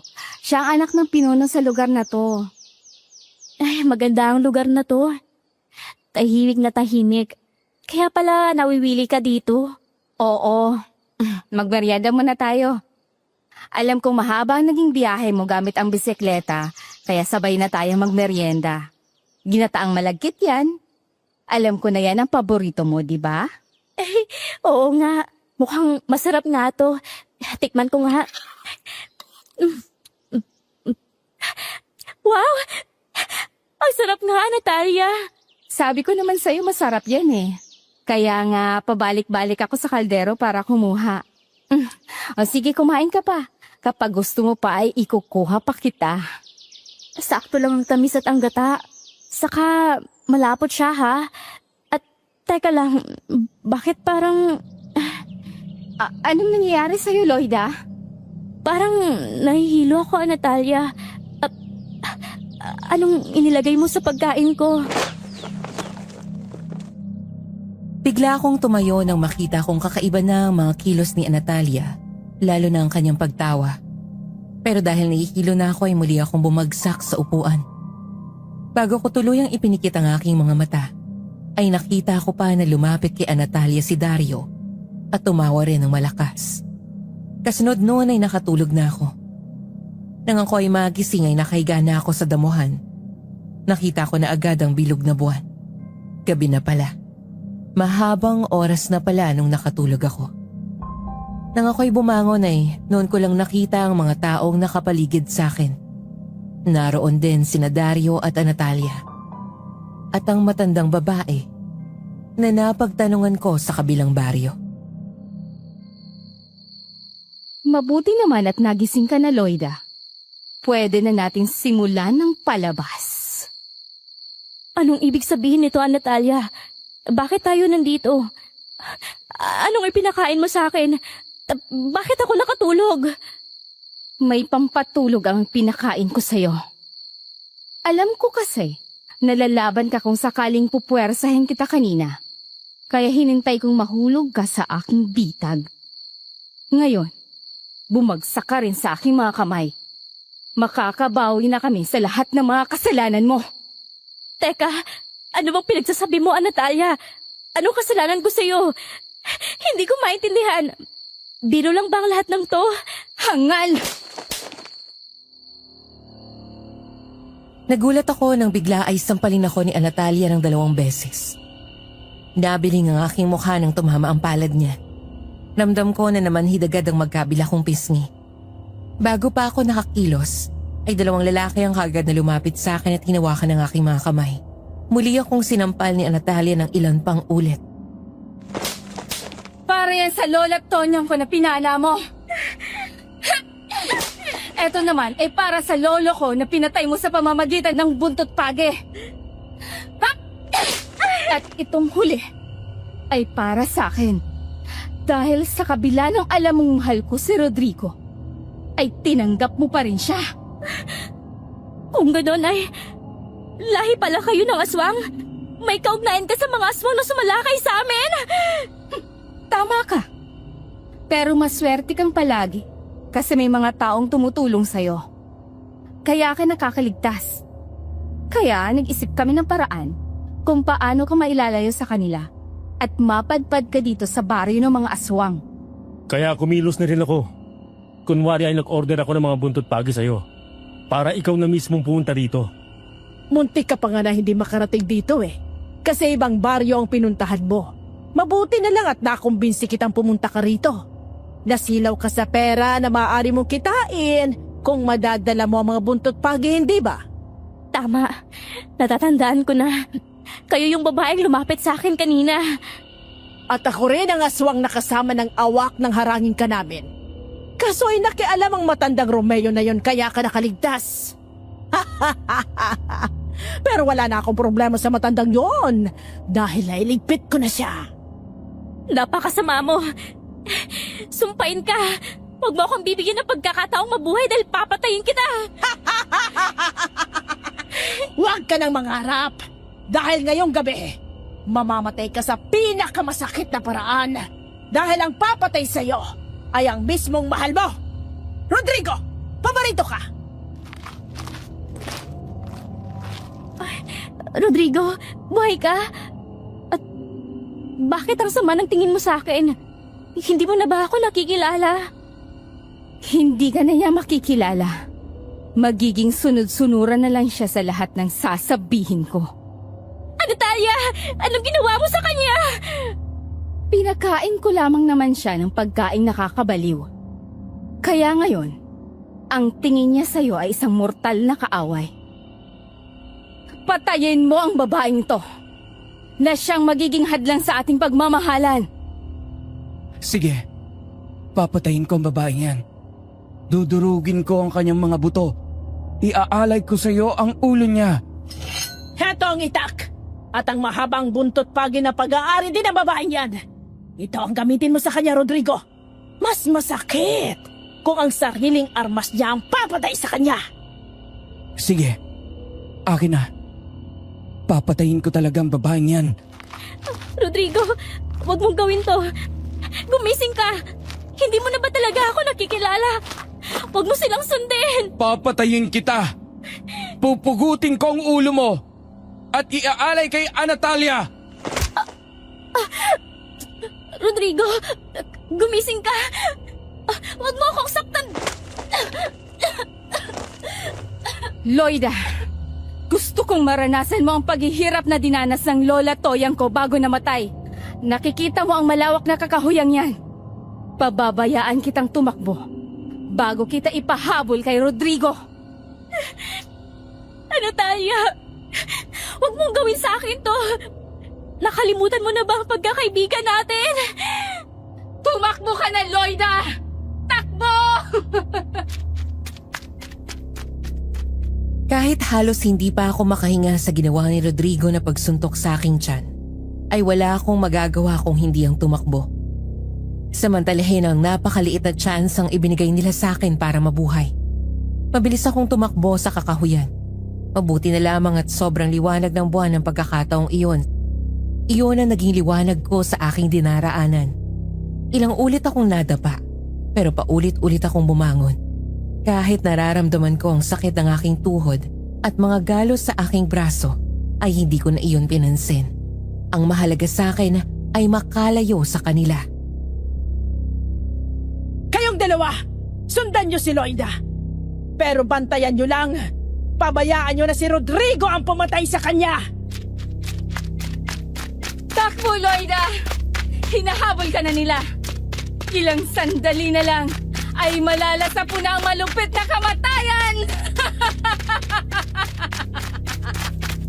Pagkatapos ng gabi ito, wala nang magiging hadlang sa amin ni Rodrigo! Loida! Hindi ka na makakalayo! Mamamatay ka sa aking mga kamay! Humanda ka! Nandyan na ako! Maghangal kayo. Sinabi ko na sa inyo na huwag niyo akong bibigyan ng pagkakataong lumaban. Dahil hindi ko basta ibibigay ang buhay ko sa inyo.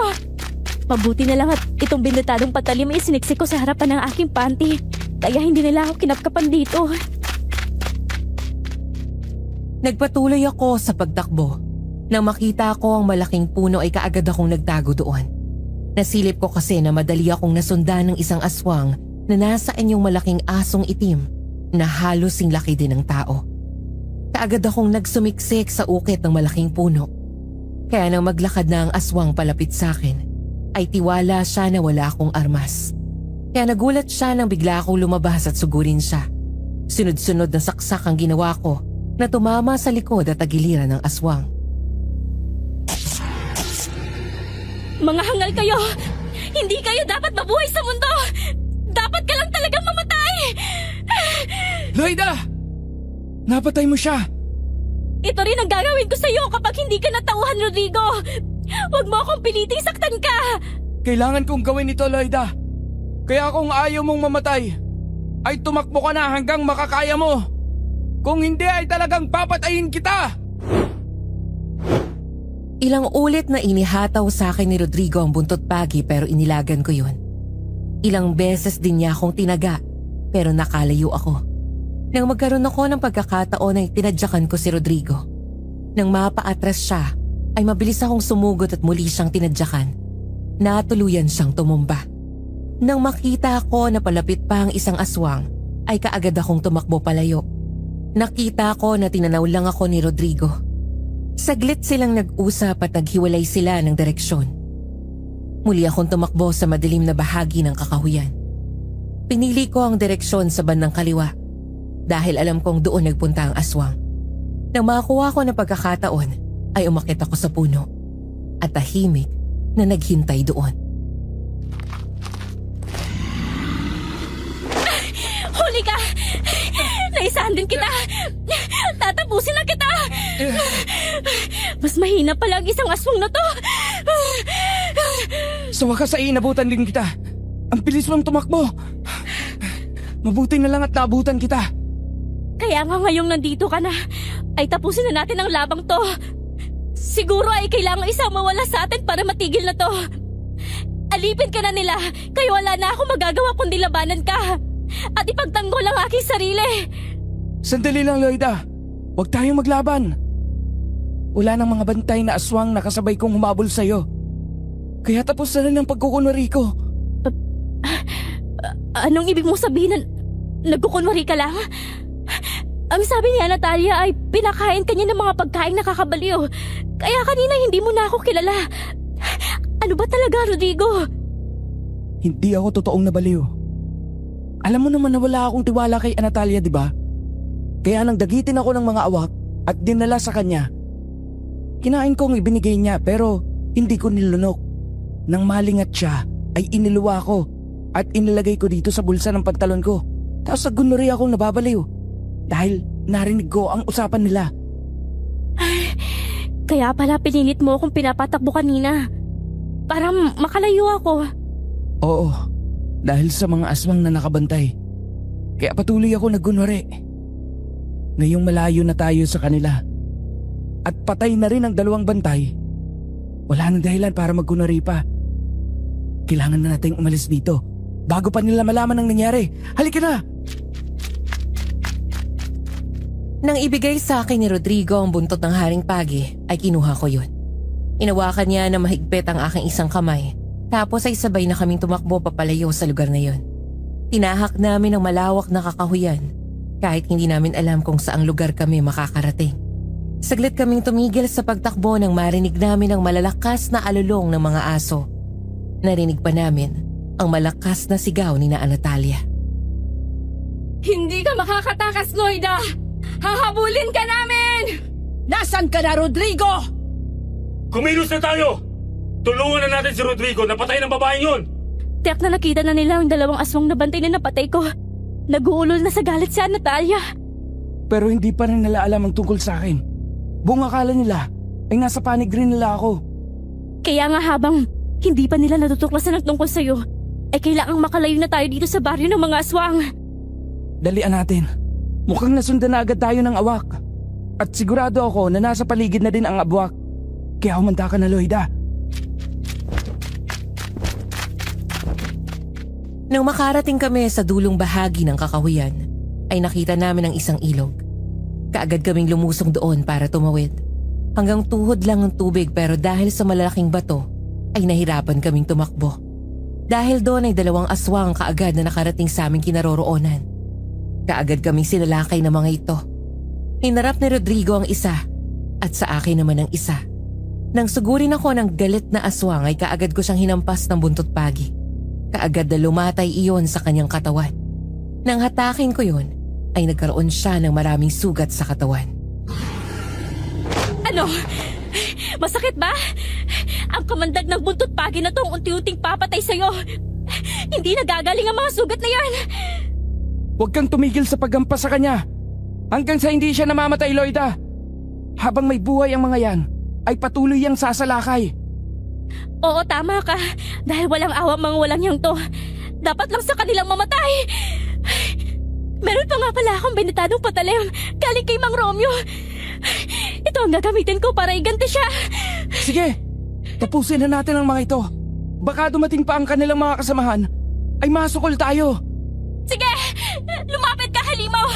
Hindi ako natatakot sa'yo. Mamamatay ka!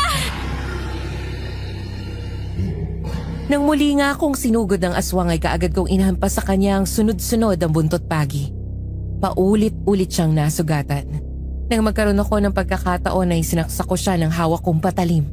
Tinamaan siya sa dibdib kaya nang bumagsak siya ay tuluyan na nga siyang namatay. Tinulungan ko si Rodrigo na kalabanin ng malakas na aswang. Sa awa naman ng Diyos ay nagawa namin na patayin yun.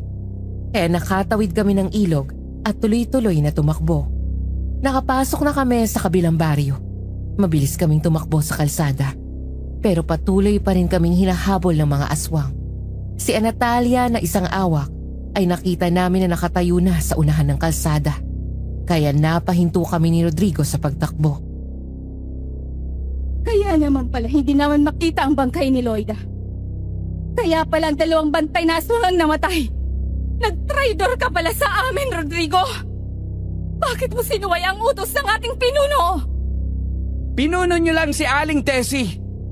Pero ako kailanman ay hindi ko siya susundin. Hindi ako magpapagamit sa mga aswang na kagaya ninyo.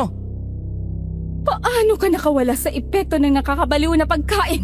Kung tuso kayong mga aswang, tuso rin ako. Hindi ko naman tuluyang nilunok ang binigay mong pagkain. Dahil kahit kailan, ay hindi ako nagtiwala sa iyo. Iniluwa ko yun pagtalikod mo. Nagkunyari lang akong tulog, kaya narinig ko ang pag-uusap ninyo ni Dario. Kung anong epekto nun kapag nakain ng tao. Kung ganun pala, ay niloko mo lang ako. Pagbabayaran mo ng mahal ang ginawa mong ito. Talagang gagawin mo ang lahat para sa babaeng yan! Oo, kasi mahal niya ako. Huwag mo nang ipilit ang sarili mo. Ang mga halimaw na kagaya mo ay dapat mamatay. Humanda ka! Yeah! Hindi mo siya tinamaan, Loida. Nakalipad agad siya sa mataas na puno. Baba ka dito, duwag! Natatakot ka ba na tamaan ng buntot pagi na ito, ha? Harapin mo ako dito sa lupa! Hindi ako natatakot sa'yo, hangal! Mautak lang ako. Gusto ko munang panuurin kung paano kayo lalapain ng aming mga tauhan. Paparating na sila! Narito ang mga hangal! Nalinti ka na. Tayo na, Loida. Bago pa dumating ang mga kasamahan niya. Takbo na, Rodrigo! Paparating na sila! Mga hangal! Hindi nyo kami matatakasan! Pipigilan ko kayo makalayo pa sa lugar na ito! Nang tumakbo nga kami ni Rodrigo ay kaagad ding lumipad si Natalia. Para pigilan kami ay bumubulsok siya ng paglipad papunta sa amin. Kaya nililingon ko siya habang tumatakbo kami. Nang malapit na siya sa amin ay bigla akong humarap sa kanya at ibinato ang patalim. Hindi inaasahan ni Natalia ang aking gagawin kaya hindi niya nailaga ng patalim. Tumama iyon sa kanang bahagi ng dibdib niya. Pasubsob siyang bumagsak sa lupa. Nabali ang kanang balikat niya. Kaya lumaylay na ang kanyang pakpak. Kaya galit na galit siyang tumayo. Naisan ka namin? Sa akala mo ba ay tumakbo kami ng walang iniisip na plano? Akala ko pa naman ay mautak ka. Hindi pala. Wala ka ring utak. Puro ka lang tapang pero walang diskarte. Hangal kang talaga, Lloyda! Inubos mo ng pasensya ko! Humanda ka sa akin ngayon! Masama kang kaibigan. Hindi ka pala dapat pagkatiwalaan. Ikaw ang mamamatay. Tikman mo ang kamandak ng buntot pagi na to! Sige, Natalia! Patayin mo ang isang yan! Ako nang bahala sa traitor na si Rodrigo!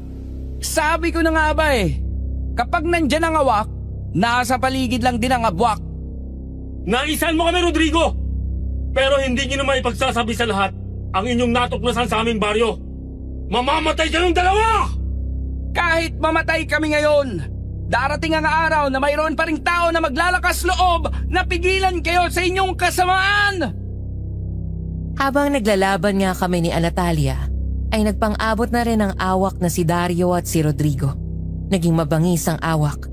Sunod-sunod ang ginawa niyang pag-atake kay Rodrigo. Mabilis namang nakakaiwas si Rodrigo sa malalakas na pag-atake ng awak, pero dahil malakas iyon, kahit masalag ni Rodrigo ay nasusugatan pa rin siya ng mahahabang kuko nito. Kaya ilang pagsalakay lang yon ay duguan na ang muka at braso ni Rodrigo. Muli ko namang hinampas ng paulit-ulit si Natalia sa katawan at mukha sa tuwing sasalakayin niya ako. Sa talim ng mga pakpak ni Natalia at parang hinihiwa ang aking bala tuwing tatamaan yun. Nang tumigil sa pagsugod si Natalia, ay napalingon ako kay Rodrigo. Mag-iingat ka, Rodrigo! Huwag mo akong isipin. Yang kaharap mo ang isipin mo. Sugatan ka na rin. Kaya mo pa ba? Wow! Ang sweet naman! Talagang nakakaingit kayo! Magsama kayo sa kamatayan! Tatapusin na kita para matulungan ko si Dario! Mukhang nagkakamali ka, Natalia. Sa sobrang galit mo, ay hindi mo na pinapansin ang lahat ng tama ng buntot pagi sa katawan mo. Baliwala naman yan sa akin. Makapal ang aking balahibo. Kaya hindi ko yan iindahin. Ikaw nga ang parang hindi na kayang lumaban. Alam mo bang ang bakpak ko ay singtalim ng patalim na kayang hiwain kahit matigas na bagay? Alam ko yon kasi nararamdaman ko ang hapdi ng mga hiwa sa aking balat. Kaya nga, pilit ko nang iniiwasan ng mga sumunod mong pagsalakay. Aaminin ko, malakas kang awak. Pinalakas ako ng sobrang paninibugho at tampo sa inyong dalawa. Kaya hindi ako titigil hanggang hindi kayo namamatay. Hindi mo ako matatalo! Kaya pala kinakapos ka na rin sa paghinga. Tumatagas na rin ang maraming dugo sa iyong katawan. Ang patalim na nakatarak sa iyong balikat. Benditado yan. Kaya maya-maya lang, mamamatay ka na dahil sa magkahalong laso ng pagi at benditadong patalim. Benditadong patalim? Kuya Dario, tulungan mo ako! Nahihilo na ako! Bigla ako nanghina! Kuya! Natalia! Bumangon ka, Natalia! Hayop ka talaga, Lloyda! Pinatay mo ang pinsan ko! Humanda ka sa akin! Rodrigo, eto ang benditadong patalim. Eto ang gamitin mo laban sa abwak na yan. Tutulungan kita gamit ang buntot ng haring page para pigilan natin ang halimaw na to. Sige, Lloyda! Pero mag-iingat ka. Malakas ang isang to. Kahit magtulong pa kayo, hindi niyo ako matatalo! Kukunin ko ang mga ulo niyo at isasabit ko sa bukana ng inyong bayo! Mayabang ka. Hindi mo nga matalo si Rodrigo. Ngayon pa kaya na kaming dalawa ang kaharap mo? Ang ulo mong pupugutin namin at ibabalik sa inay mo para mabaliw siya sa galit! Dahil sa sinabi ko, ay ramdam ko na talagang nagalit si Dario. Iyon naman talaga ang gusto kong mangyari. Mainis siya para mawala ang kanyang diskarte. Nang marahan siyang lumapit, ay sinadya kong umatras at tumamba para makadakot ng alikabok. Kaya naman, nang susunggaban niya na ako para itayo ay isinaboy ko sa kanyang mukha ang alikabok. Tinamaan ang kanyang mga mata, kaya napaatras siya at hindi na halos makakita. Kaya iyon ang sinamantala namin ni Rodrigo. Magkakasunod na taga ang ginawa niya sa awak. Hinampas ko naman ang buntot pagi at ang panghuli sinaksak niya ng bentitadong patalim sa likod. Kahit anong gawin ng awak, hindi na niya nahugot ang patalim, kaya unti-unti siyang nanghina at namatay. Tayo na, umalis na tayo dito. Salamat sa Diyos! Buhay tayong dalawa! Pero hindi pa tayo nakakasiguro, Loida. May mga humahabol pa sa atin. Kailangan na nating umalis dito. Tayo na! Teka, parang hindi ko na kaya. Marami ng sugat ang ating katawan. Hindi ko na kayang humakbang. Halika, pumasan ka sa akin. Umalis na tayo rito. Dalian mo! Pumasan ka na sa akin! Sige, salamat ha. Hindi mo talaga ako iniwanan. Mahal kita, Loida. Kaya kahit anong mangyari, ay hindi kita iiwanan. Nang pumasan ako kay Rodrigo ay ramdam ko na nanghihina na rin siya. Pero pilit siyang humakbang palayo sa lugar na yon. Hindi pa kami gaanong nakakalayo, ay narinig na namin ang malalakas na sigaw ni Aling Tessie na inuutusan ng kanyang mga tauhang aswang na hanapin kami at patayin. Kaya nagpatuloy kami sa pagakbang ng mabilis ni Rodrigo. Tuloy-tuloy at walang tigil hanggang sa naramdaman ko na hindi na talaga niya kaya. Nadapa si Rodrigo, kaya pareho kaming bumagsak sa lupa. Bago pa kami nakatayo, ay nakita na namin ang pagdating ni Aling Tessie na kasama ang dalawang aswang. Sabi ko na nga ba hindi kayo makakalayo dahil kahit tinalo niyo sina Dario at Natalia, masusugatan kayo ng malubha! Hindi ko na kayang lumaban, Rodrigo. Ubus na ang aking lakas. Madami ng dugo na wala sa akin. Kaya, nanghihina na ako. Hanggang meron akong buhay. Handa kitang ipagtanggol, Loida. Lalabanan ko sila. Kahit mapatay pa ako. Hindi ka na nga makatayo ng maayos! Lalabanan mo pa kami! Nahihibang ka ng talaga! Oras na para parusahan ka sa iyong kataksilan sa amin! Kayo ang dapat na parusahan sa lahat ng mga kasalanan ginawa ninyo sa baryong ito at sa aming baryo! Tama si Danilo. Kayo ang dapat na mamatay, hindi si Loida. Itay, Kapitan Amadeo, salamat at dumating kayo. Nang hindi ka nakauwi kahapon ay nag-alala na kami ng iyong inay. Magdamag kaming naganap sa iyo kasama ang ating mga kababaryo. Nang hindi ka namin makita sa atin, ay pinuntahan na namin si Kapitan Amadeo. Kaya nagtulong kami ng itay mo sa paghahanap. Pabuti at nakapasok kayo dito sa bukana ng aming baryo. Ang mga aswang po na yan ang mga salot na gumagala dito sa atin. Ikaw na walang hiya kang aswang ka. Sinaktan mo ang aking anak. Humanda ka sa amin ngayon. At ano naman ang magagawa niyo laban sa amin? Ha? Lahat ng taga rito, may buntot pagi na iniingatan. Yun ang gagamitin namin laban sa inyo. Nagulat ang mga aswang nang makita na ang lahat ng mga taong nakapaligid sa kanila ay mayroong hawak na buntot pagi at mga itak.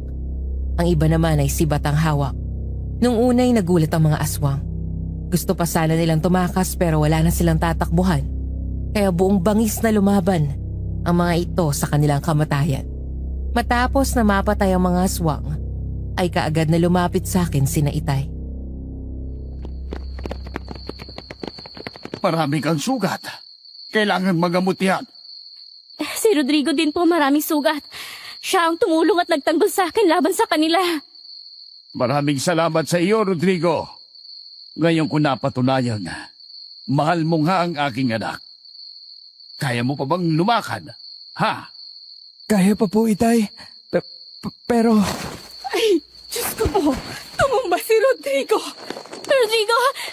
Hoy, pwede bang bumangon ka dyan? Ngayon mo pa ba ako iiwan kung kailan maayos na ang lahat? Hoy! Itay, patay na ba si Rodrigo? Buhay pa siya, Loida. Nawalan lang siya nagmalay sa sobrang pagod. At ang mga dukong nawala sa katawan niya. Ay, huwag ka nang mag-alala.